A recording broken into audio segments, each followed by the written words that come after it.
जी अस्सलाम वालेकुम।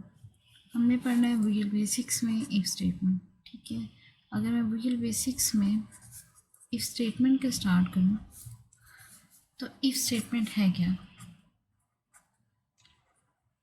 If statement ये है कि मैंने क्या करना है, हर बार कहना है इफ़ अगर कंडीशन देनी है,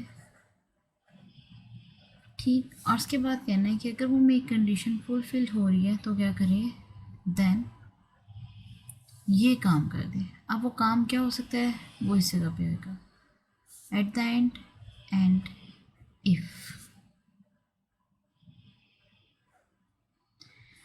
इफ़ मैंने कहा अगर ये कंडीशन फुलफिल होती है देन ये काम करते और उसके बाद इफ़ को एंड करते।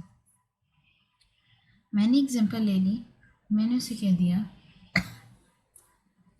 कि देख ले अगर क्या है, फॉर एग्जांपल प्रोग्राम ले लिया, मैंने कहा अगर कंडीशन चेक करें, फर्स्ट कर लेते, मैं कहती हूँ नंबर जो भी यूज़र दे रहा है वो मेरा क्या है, इवन है, तो प्रिंट कर दे कि नंबर इवन है। यूज़र से नंबर ले, जो भी नंबर यूज़र देता है उसे चेक करे आए कि वो इवन है कि नहीं। यहाँ पे मैं कंडीशन क्या लिखूँगी, यहाँ पे एक कंडीशन लिखेगा, कहेगा इफ़, ठीक है। अब इवन नंबर कैसे आइडेंटिफाई करते हैं, बचपन से एक चीज़ आपको वो सिखा दी है कि कोई भी नंबर जब डिवाइडेड बाई 2 होगा अगर तो वो 0 आ जाए तो इट्स मीन वो इवन है, यानी प्रॉपरली डिविजिबल बाई 2 हो, ठीक है, तो वो इवन होता है। मैंने इसे यही कह दिया इफ़ मॉड, ठीक है, किसका, एन का, if n mod 2 is equal to 0, कि अगर किसी भी नंबर का 2 से मॉड लेके देखें तो वो 0 आ जाए। मॉड क्या होता है, आपकी डिवीजन के नीचे जो रिमाइंडर यहाँ पे बचते था, ठीक है, यहाँ पे जो भी वैल्यू होगी, यहाँ पे जो भी, यहाँ पे आंसर्स, ठीक है, यहाँ पे जो भी वैल्यू आपकी बचती थी वो आपका रिमाइंडर जो था बेसिकली मॉड उसको पिक करता है। अगर मैंने कहा कि यहाँ पे 0 आ जाए तो क्या है, if n mod 2 is equal to 0, then क्या करें, देन क्या करें, स्टेटमेंट लिख दी, print n is even end if. Simple if statement है।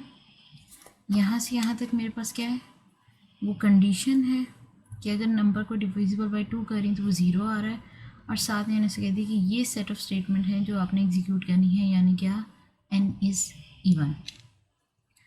ये है इफ़ कंडीशन, ठीक है, एंड इफ, ये सिंपल इफ था। अगर अब बात की जाए कि हमारे पास इफ़ एल्स क्या है, इफ़, ठीक है, अब मैंने कहा है कि ये क्या है, इफ़ एल्स है, ये सिंपल इफ़ स्टेटमेंट थी, ठीक है, ये इफ़ थी, ये इफ़ एल्स है। इफ़ एल्स में क्या होता है, इफ़ यहाँ पे आ जाती है कंडीशन, कंडीशन के बाद मैं इसे कहती हूँ देन। अब ये इस कंडीशन की फुलफिलमेंट के बाद यहाँ पे जो भी स्टेटमेंट्स आएंगी वो एग्जीक्यूट होंगी। दूसरी कंडीशन कि अगर इन केस ये कंडीशन ट्रू ना हो, आपकी फुलफिलमेंट नहीं हुई, तो आप क्या करें, आप फिर ये काम कर दें, एंड इफ़। ये जो काम है बेसिकली स्टेटमेंट्स हैं। लाइक फॉर एग्जांपल पिछले एग्जांपल को लेके चलते हैं। मैंने कहा कि अगर नंबर इवन आए तो प्रिंट कर दे इवन, अगर नंबर यूज़र ने ऑड दिया तो उसे आप क्या करें, ऑड प्रिंट कर दें।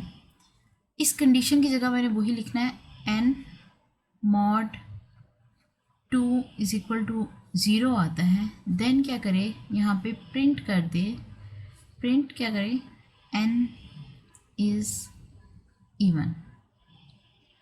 एल्स कंडीशन क्या आ जाएगा, इट्स मीन ये स्टेटमेंट ट्रू नहीं है, तो हमारे पास क्या आएगा, ये स्टेटमेंट जब ट्रू नहीं होती देन ही एल्स का पार्ट होता है। ये बिल्कुल ऐसे ही है कि भाई एक काम तो ये है कि आप ये काम कर दो, अगर ये नहीं पॉसिबल तो एल्स ये काम करते हैं।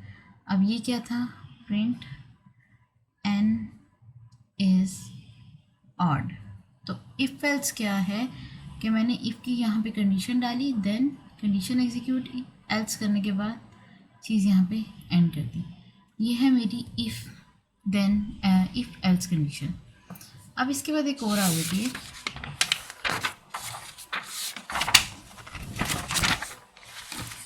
जिसे मैं कहूँगी नेस्टेड इफ़। अब नेस्टेड इफ़ क्या होती है, कहते हैं नेस्टेड इफ़, यानी कि मेरी एक इफ़ स्टेटमेंट के अंदर दूसरी इफ़ स्टेटमेंट, ठीक है। आपने एक सिंपल सी इफ स्टेटमेंट लिखी, इफ़, यहाँ पे हमने कह दी कंडीशन थी कोई, यहाँ पे देन कीवर्ड, आपने कहा था कि यहाँ पे क्या थी हमारी, मोस्टली क्या थी, एक कंडीशन आ थी, ठीक है। यहाँ पे आता था एल्स, फिर यहाँ पे कंडीशन आती थी, एंड पे क्या होता था, एंड इफ़। अब यहाँ पे जहाँ पे एक स्टेटमेंट आनी थी, यहाँ पे क्या होगा, इंटरनली भी एक इफ कंडीशन एग्जिस्ट कर रही होगी, ठीक है। देन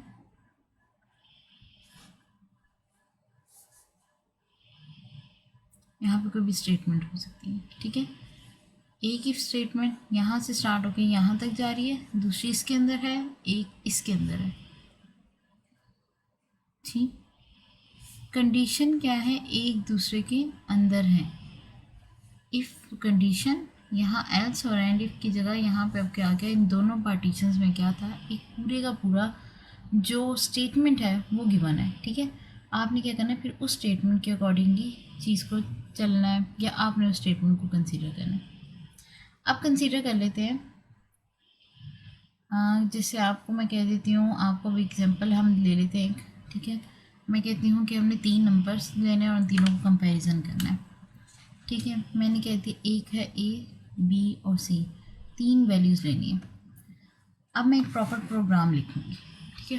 प्रॉपर प्रोग्राम के सबसे पहले आपने क्या लिखना होता है, आपको ऊपर आ रहा होता है प्राइवेट सब कमांड, ठीक है, 1 क्लिक। बेसिकली इतना चेक कर लें कि अगर मुझे फॉर्म बनाना है ना, मुझे एक यूज़र से क्या करना है, 3 इनपुट लेनी है, ठीक है।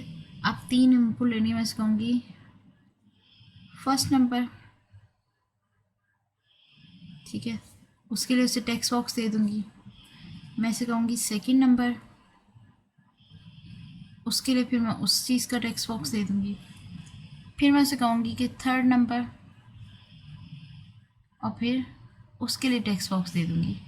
जब वो तीनों नंबर डालेगा तो मैंने उसे क्या कहना है, यहाँ पे एक डिस्प्ले वाला एक बटन छोड़ के, फर्ज कर लेते हैं, मैं यहाँ पे कहती हूँ कि यहाँ पे मैंने क्या करना है, रिज़ल्ट आ जाएगा, मेरे डिस्प्ले होगा, ये खाली टेक्स्ट बॉक्स है, और यहाँ पे बटन हो ओके का। जैसे वो तीनों वैल्यूज़ डालेगा वो ओके पे प्रेस करेगा और यहाँ पे बाद में रिज़ल्ट दिखा देगा। अब ये ओके के बैकएंड पे ये सारा कोड हो रहा है, जो भी मैं यहाँ लिखने लगी हूँ। ओके के बैकएंड पे क्या होगा, ये सब कोड होगा। आपने कहा प्राइवेट सब कमांड 1 क्लिक, ठीक है, क्योंकि ओके का बटन एक था। आपने से कहा ए में वैल्यू लो, ठीक है, बी में लो और सी में लो। विजुअल बेसिक्स में वैल्यू कैसे लेते हैं, जब भी आपने वैल्यू किसी के अंदर लेके जानी है, आपने लिखना है टेक्स्ट 1 डॉट टेक्स्ट, यानी ये टेक्स्ट बॉक्स नंबर जो 1 था आप इसकी वैल्यू लेकर आ रहे हो, ये टेक्स्ट बॉक्स नंबर 2 है, ये टेक्स्ट बॉक्स नंबर 3 है। आप क्या करोगे, बारी बारी इन सब के अंदर वैल्यूज़ लेके आ जाओगे, ठीक है। टेक्स्ट 2 डॉट टेक्स्ट, फिर टेक्स्ट 3 डॉट टेक्स्ट। अब ये क्या हुई, आपने इनपुट्स ले लिए, ठीक है। एक चीज़ जो यहाँ मिस की, ये प्राइवेट सब कमांड के बाद हमेशा सबसे पहले क्या करनी है, डिक्लेरेशन देनी है तीनों वेरिएबल की। डिम हम एक लाइन में दे रहे हैं, डिम ए बी और सी किस फॉर्म में, एज इंटीजर की फॉर्म में। डिक्लेरेशन दी, इनपुट्स ले ली, इनपुट्स के बाद अब हमारी स्टार्ट हो जाती है इफ़ स्टेटमेंट। इफ़ स्टेटमेंट क्या थी, ठीक है, अभी नेस्टेड वाली है। मैंने सिर्फ पहली कंडीशन लगा दो, if a is greater than b, ठीक है। आपकी एक सिंपल सी कंडीशन है कि अगर ए बी से ग्रेटर है देन आप ये काम कर दें, ठीक है। मैंने कहा कि अगर बी से ग्रेटर है देन क्या करो, अंदर चले जाएगा वो स्टेटमेंट के, और मैंने उसे कह दिया कि then A is greater than C, ठीक है। आपकी एक इफ़ कंडीशन होगी, दूसरी इफ़ कंडीशन होगी, इसके अंदर आपने क्या करना है, मैं कह दूँगी प्रिंट कर दो ए इज़ ग्रेटेस्ट। अगर ये दो कंडीशन फुलफिल होगी तो ये प्रिंट कर देगा। इन केस ये दो कंडीशन फुलफिल नहीं होती, यहाँ पे एल्स पार्ट क्या है, यही फेल हो जाए। आपने क्या किया था, आपने कहा था कि if a is greater than b. अब वो कहेगा ये तो पॉसिबिलिटी है ही नहीं। बेसिकली क्या है पॉसिबिलिटी, वो कहता है कि बी इज़ ग्रेटर देन ए। ठीक है, या बी इज़ ग्रेटर देन सी कर लेते हैं। अब ये वाली जो पॉसिबिलिटी है, या बी इज़ ग्रेटर देन जो सी है, हम इसमें कंपैरिजन करेंगे। ठीक है, हम इसके कंपैरिजन के तौर पे क्या करेंगे, चीज़ों को लेके आगे चलेंगे। देखना, सबसे पहले एक ही स्टेटमेंट लगाई। ठीक है, उसके बाद मैंने कहा कि ए बी से कंपैरिजन करो। अगर तो ए बी से बड़ा है तो अंदर वाली इफ़ पे जाएगा। ये अंदर वाली इफ़ स्टार्ट हो गई यहाँ से यहाँ तक जा रही है। अंदर वाली इफ़ में क्या है, उसका भी एल्स है, उसका भी इफ़ है। ठीक है, दोनों चीज़ें। उसने कहा कि अगर तो वो ए बी से बड़ा था तो अंदर वाली पे आएगा। अंदर वाली पे चेक क्या करेगा कि ए सी से भी बड़ा है। अगर ए सी से बड़ा हो जाएगा, इट्स मीन ए ओवरऑल बड़ा है, वो कह देगा इज ग्रेटेस्ट। इन केस ये सेकंड बात सही नहीं होती, ये कंडीशन वेरीफाई नहीं होती, इन केस वो क्या करेगा, इस कंडीशन को वेरीफाई नहीं हुई तो फिर वो कहेगा कि अगर ये कंडीशन वेरीफाई नहीं, ये एटलीस्ट वेरीफाई है, तो यहाँ पे क्या करेगा, सी इज़ द ग्रेटेस्ट। ठीक है, क्योंकि ये कंपैरिजन यहाँ पे क्या हो गया, ऑपोजिट आ गया। ये क्वेश्चन क्या हुआ, ये आंसर क्या हुआ, फॉल्स आ गया। ठीक, उसके बाद कहते हैं यहाँ पे एल्स। अब ये वाली एक नेस्टेड इफ ख़त्म होगी। ये बाहर वाले इफ़ का क्या आता है, कहते हैं कि अगर ए ग्रेटर देन बी नहीं था, यहीं से वो फॉल्स हो गया। अगर ये फॉल्स होगा तो ये आ जाएगा बी ग्रेटर देन सी पे, और बी ग्रेटर देन सी पे क्या करेगा, प्रिंट करेगा बी इज़ ग्रेटेस्ट। अगर तो ये बी बड़ा हुआ, एल्स कंडीशन क्या होगी, सी बड़ा होगा, ये वाली चीज़ क्या होगी, हमारी ऑपोजिट हो जाएगी।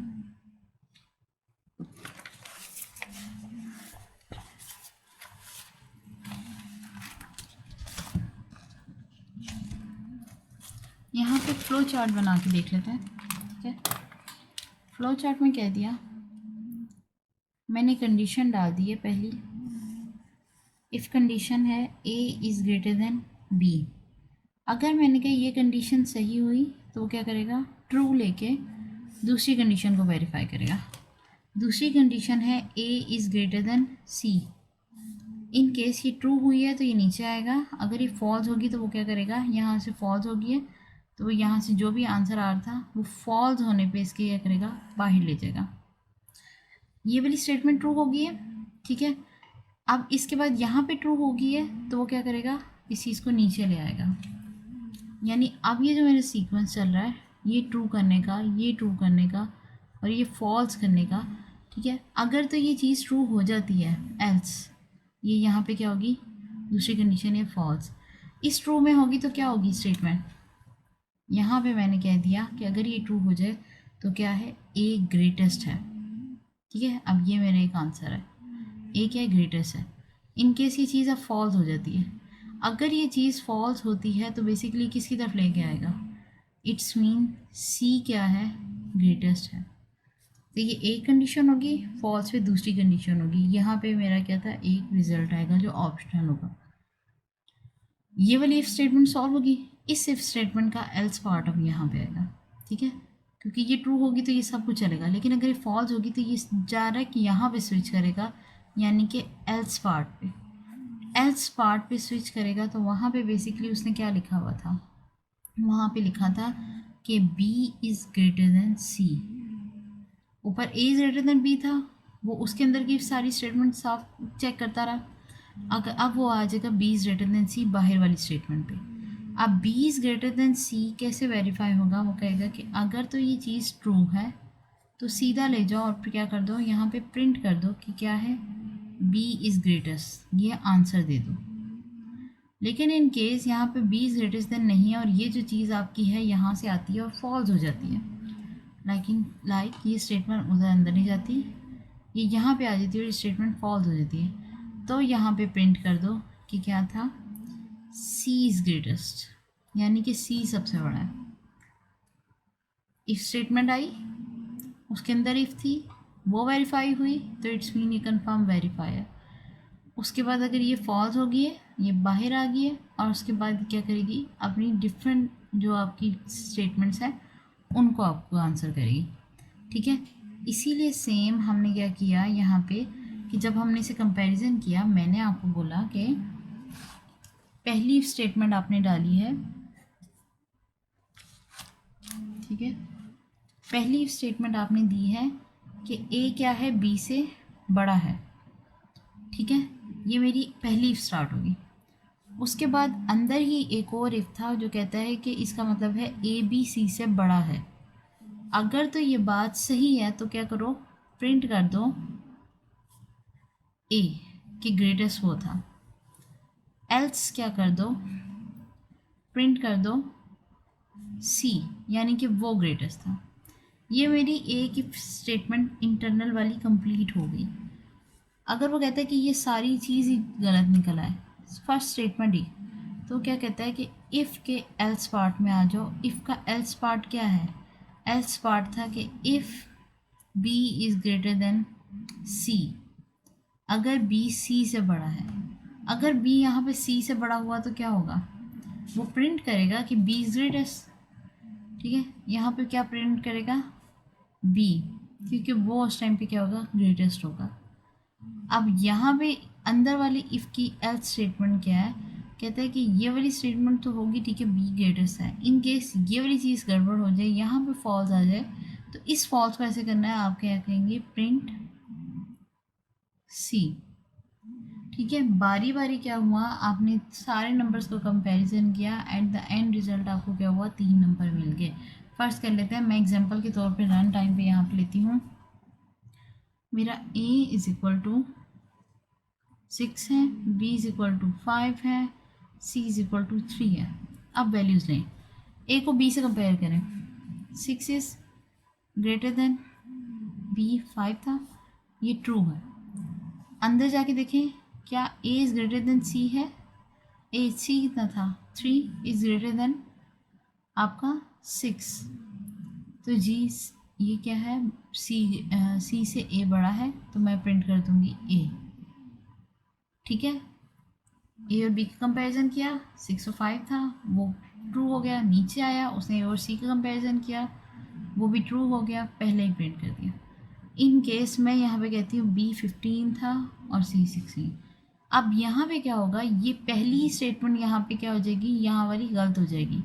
मुझे यहाँ सीधा एल्स स्टेटमेंट पे आना पड़ेगा। एल्स में था, वो कहेगा बी सी से बड़ा है, जी बड़ा है, ठीक है, तो इट्स मीन ये वाली जो स्टेटमेंट है वो वेरीफाइड होगी, ठीक है। यहाँ तो कोई क्वेश्चन तो पूछ लीजिएगा। ये थी इफ़ स्टेटमेंट। इफ़ स्टेटमेंट के बाद इफ़ देन स्टेटमेंट, और फिर क्या थी आपकी नेस्टेड इफ़ स्टेटमेंट्स।